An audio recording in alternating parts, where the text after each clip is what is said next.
Dan untuk mengetahui jalannya Raker Komisi 10 dengan Kementerian Pendidikan dan Kebudayaan, kita langsung bergabung dengan rekan Putri Amanda dan juru kamera Krisdianto langsung dari gedung DPR.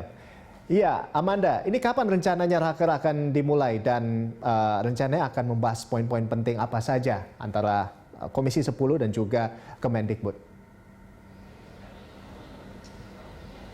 Iya, Rolando dan juga pemirsa, hari ini memang akan dilaksanakan rapat kerja antara Komisi 10 DPR RI beserta Kementerian Pendidikan dan Kebudayaan RI yang nantinya di dalam rapat tersebut akan membahas beberapa agenda penting. Yang pertama adalah mengenai tentang rencana kerja anggaran Kementerian Pendidikan dan Kebudayaan tahun anggaran 2021 serta nantinya juga akan membahas mengenai program-program yang langsung diusulkan oleh Kementerian Pendidikan dan Kebudayaan yang nantinya juga akan dibiayai langsung oleh DAK atau dana alokasi khusus. Dan berdasarkan informasi rencananya bahwa Raker ini akan berlangsung nanti siang sekitar pukul 14 waktu Indonesia bagian Barat. Terkait dengan banyaknya isu krusial yang memang terjadi selama pandemi COVID-19 tentunya adalah di dunia pendidikan, mulai dari isu pembelajaran jarak jauh atau PJJ hingga mahalnya biaya masuk perguruan tinggi yang tentunya biaya UKT, dan ini merupakan pembahasan yang nantinya akan dikaji lebih dalam lagi.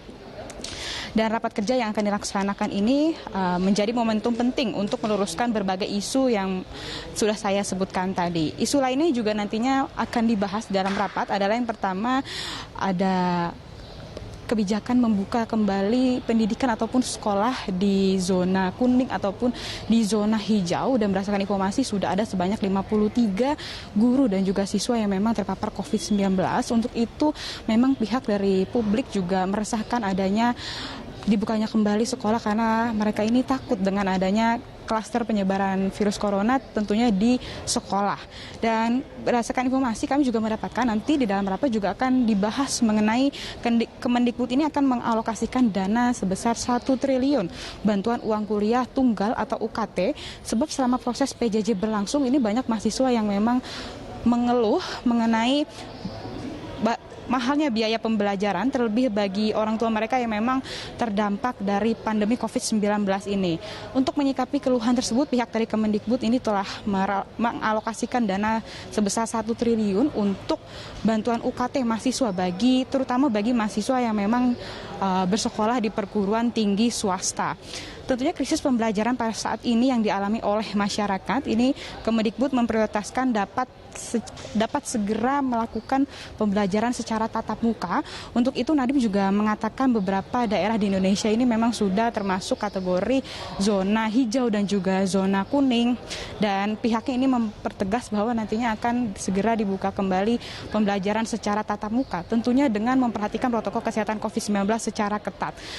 Nantinya akan diselenggarakan di daerah terdepan, terpencil, dan tertinggal atau 3T yang berada di zona kuning dan zona hijau COVID-19 yang menjadi prioritas utama dari Kemendikbud. Meski memang ini masih rawan, namun menurut Nadiem dikarenakan 88% daerah 3T yang sudah kami sebutkan tadi tersebut berada di zona kuning dan juga di zona hijau. Untuk itu Kemendikbud memang memutuskan untuk melakukan proses belajar mengajar secara tatap muka, tentunya dengan memperhatikan protokol kesehatan COVID-19. Nah, sebagai informasi tambahan bahwa poin penting yang sudah kami soroti terhadap rapat kerja yang dilakukan oleh Komisi 10 DPR RI beserta Kemendikbud beberapa waktu yang lalu, Nadiem ini mengatakan bahwa tidak hanya di Indonesia saja yang memang menerapkan sistem pembelajaran jarak jauh atau PJJ. Tentunya di berbagai negara juga sudah menerapkan sistem PJJ ini, dan mengatakan tidak ada PJJ yang optimal di setiap negara. Tentunya nantinya akan dilangsungkan secara bertahap. Untuk itu ini merupakan tantangan bagi Kemendikbud sendiri terkait dengan menjalankan PJJ selama masa pandemi ini berlangsung. Sementara demikian, Rolando, kami kembalikan ke Anda. Baik, terima kasih Amanda atas laporan Anda dan selamat bertugas kembali. Ya, pemirsa, demikian tadi laporan dari rekan Putri Amanda dan juru kamera Krisdianto langsung dari gedung DPR Jakarta.